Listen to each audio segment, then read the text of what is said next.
The first time I tried to open up my relationship, it blew up in my face. And then that story went viral and got over 1 million views on Instagram. Cool. In this video, I'm going to tell you what I did wrong so that you can see some of the top mistakes that monogamous couples make when trying to open up. I hope you'll be entertained by my mistakes so that they don't become yours. And make sure to watch until the end because I'm going to share the #1 most important thing that you need to do to avoid what happened to me.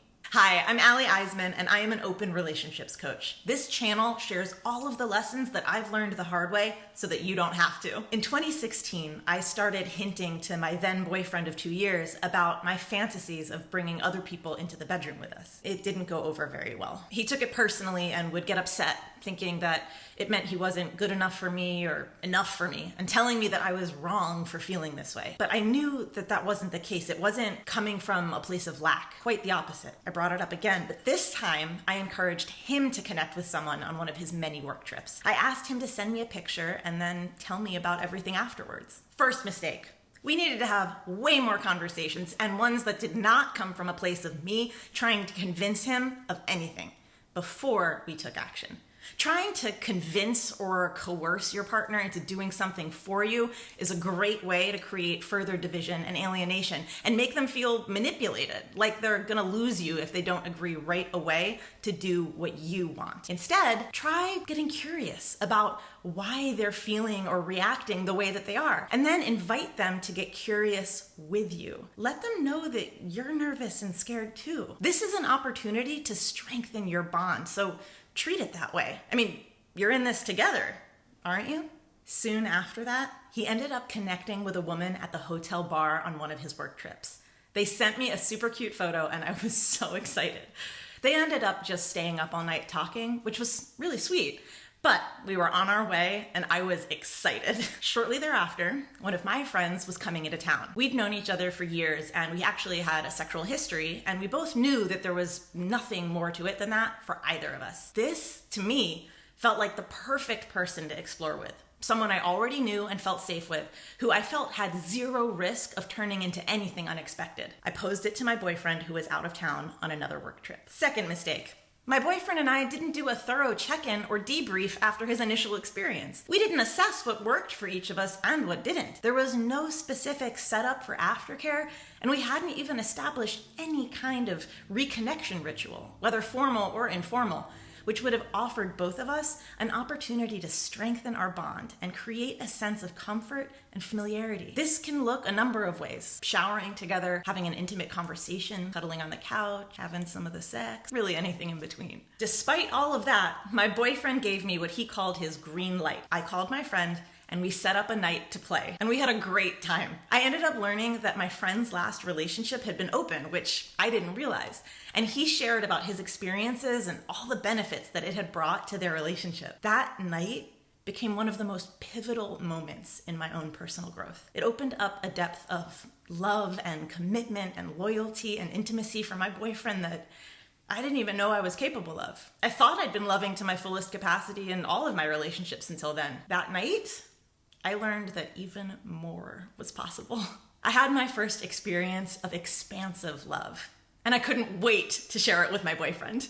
Third mistake. We didn't create any specific agreements to honor each other's physical and emotional boundaries because we didn't know what they were since we never talked about any of them in the first place. All we had said was we would be having sex with people that weren't each other and that we would be open to sharing about it afterwards, if the other person wanted to hear. We didn't define what sex meant to either of us, what our safer sex practices would be, and how and when we wanted to hear about others. And so many other things we should and could have established first to mutually respect the relationship that we were building with each other. Instead, we just jumped straight in with both feet and no swimming lessons. The second I left my friend's place, I called my boyfriend. I was gushing with appreciation for him and for the love and trust that I felt from him giving me that opportunity. How it had opened up such a depth of feeling in me and how pivotal a part of my experience he was. I was more than happy to tell him anything and everything that he wanted to know. So I asked what he wanted to hear, and I was met with dead silence. I wasn't sure if the line had disconnected, so I asked if he was still there. More silence, and then all he said was, "I can't believe you did it."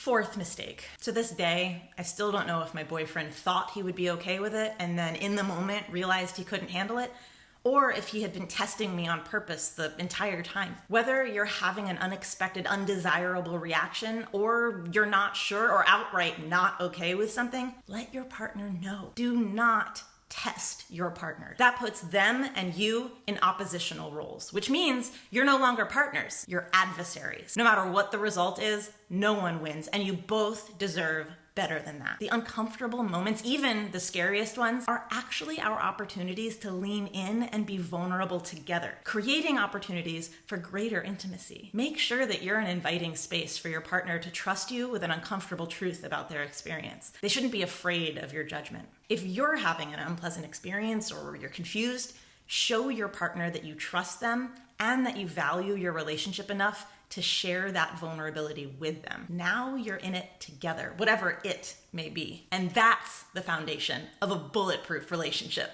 Now, before I tell you about the fifth and final mistake that could cost you everything, even if you do it right all the way up to now, let me tell you about what happened next.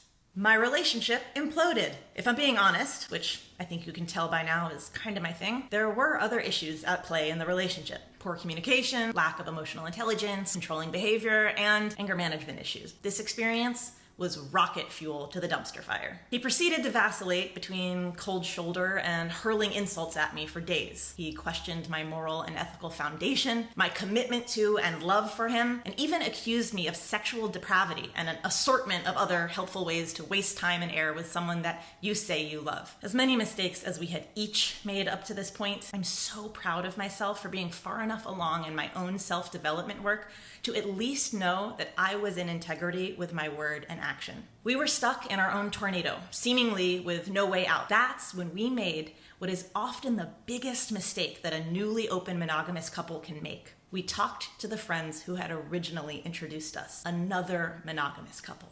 This is that fifth and final mistake that can still destroy everything you've worked so hard to maintain through this relationship transition: seeking the wrong support. Our experience here was actually quite lucky, beyond lucky, really, to be fair. Despite being staunchly monogamous and feeling this was something that they could never do themselves, our friends still firmly acknowledged that this was clearly something very real for me that I needed to explore and learn about myself. They even reflected that my boyfriend had no business telling me that I was wrong for staying within our agreements, but that he did need to make the decision about whether this was an exploration that he wanted to join me for or not. This level of self-aware, non-personalized advice is not the norm. What happens more often than not is that well-meaning friends and family with no experience or knowledge on the subject will generally recommend that the distressed couple go back to monogamy, as there were no problems before they tried opening up in the first place. Non-monogamy is hardly, if ever, the reason a relationship comes to an end. Rather,